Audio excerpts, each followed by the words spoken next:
every democracy's strive is to get as close to direct democracy as possible, which is pretty much technically impossible, you know, or maybe in years to come with technology it will be.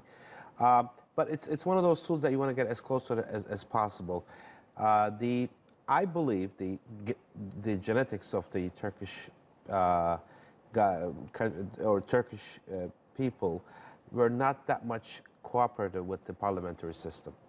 It has taken us throughout about 80 years. It has gotten us thus far, but it had stopped. And it's not only about President Erdogan. This has been a long story in Turkey, even since Atatürk. He has mentioned about this. Menderes was eminent about it. Özal was a big believer in it. Late Erbakan was a big believer in it. Late Demirel was a big believer in it. As I'm talking, I keep saying late because it's been a historical thing that people talked about in Turkey. How far are we there? On the executive side, transition, as we expected, has been pretty quick. Okay. Does it have some ways to go? Yes, it does. What we're lacking is people's understanding of the system and people actually using the system to get close to politics, to get close to governance. Okay.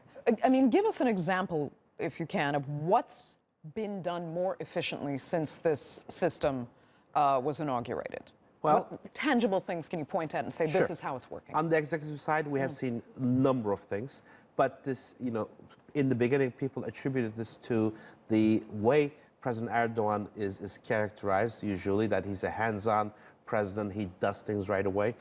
But we see that system is picking up very quickly right now.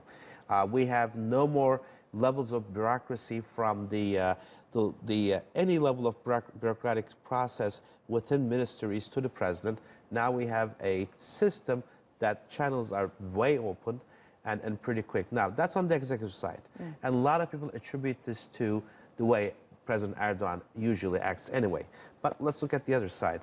For the first time in history, and I think there's been either 3 or 4 thus far, laws that were passed in the parliament that had nothing to do with the executive power. Okay. The one that people will pick up right away is, in about 2 weeks ago, the chairman of the parliament, Mr. Binali Yildirim, has introduced a law to, I think, get rid of a lot of people were affected by, the fines that were implemented for the passages on the Bosphorus bridges. Okay. Now, first time ever, a law that was passed that relieved about 300,000 people that were affected. Okay. That had nothing to do with the executive power. Okay. Now, we are seeing the presidential system's essentials being implemented. As I said, the transition is going to be longer and harder on the public policy side. Okay, then quickly, if you can. I mean, what about the opposition that says it's the longer-term consequences we have to worry about? It allows one party, one man to stay in power for too long, which inevitably leads to corruption. Not that I agree with what they're saying, but as a person that has been examining Turkish politics in person for the last 20 years, I could say this at the least.